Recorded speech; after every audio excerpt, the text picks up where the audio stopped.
let's say you do want to compare measurements from a pre-existing garment that you own with the finished dimensions that are given for a particular size you're considering for a pattern. If you'd like to measure something that you already own so that you can start learning about your own preferences, then you can lay it out flat on a nice flat surface. And I like to start the sort of smoothing process at the underarms. So sort of pinch them, get them nice and flat, and then sort of smooth everything out from there. Smooth it up, smooth it down. Padding knit fabric is a nice way of kind of calming it into flatness without distorting it by like imposing a certain kind of stretching flatness to it. Okay, so once you have it flat, then you can measure the bust either exactly at the underarm. This one is measuring 19 3/4 inches, or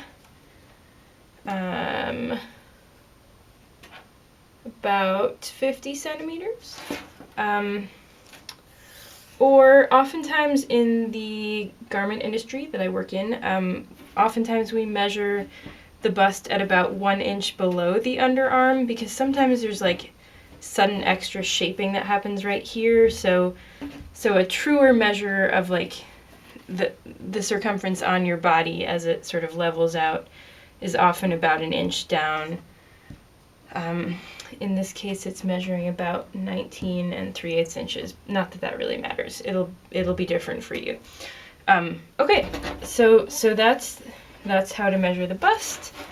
The waist, if you have a garment that has waist shaping, then you would be finding whatever sort of narrowest part of the garment that is. This one is straight all the way down. In fact, this one doesn't even have side seams, because the way they made it was they knit kind of in a tube their yardage and only really sewed up at the top. So in this case, I don't have anything to measure, but if I did have a waist shape, then I could measure, let's say it kind of looked like that or something, right? I could measure from that narrowest point across and note down what that measurement is. And then I would also measure at the bottom and note down that measurement as well. So those are flat measurements. So for example, this one is 19 and almost 19.5. So the circumference would be doubling that, and we can double it really easily by just folding over our tape measure at that point.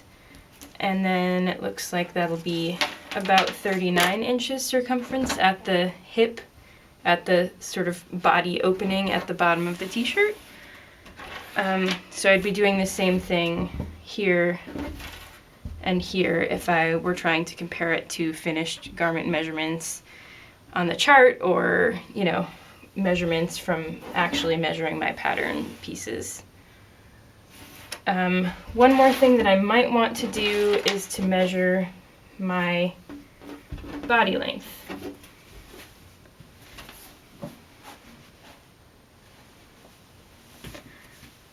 One more thing that I might want to do is to measure my body length. So in that case, I like to line up my smoothed, flattened garment with the edge of a table. So these are called the high points of shoulder. They're where the neck and shoulder intersect. So I like to line those points up with the edge of my table, and then everything is flat down from there. And I can measure then from the edge of the table to the bottom of my garment. In this case, it's kind of curved up in front, which is a little odd.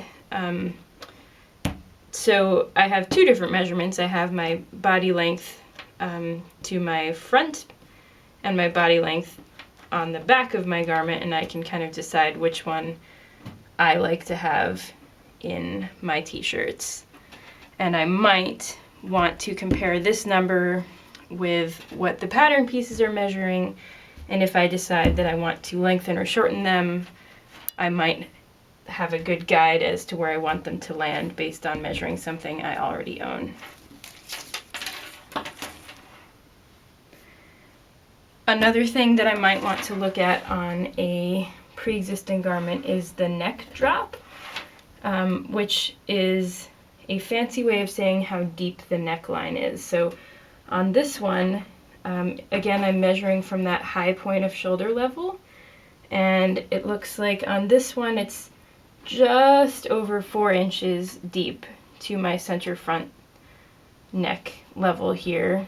If I measure to the bottom of my neckband, it's just under 5 inches.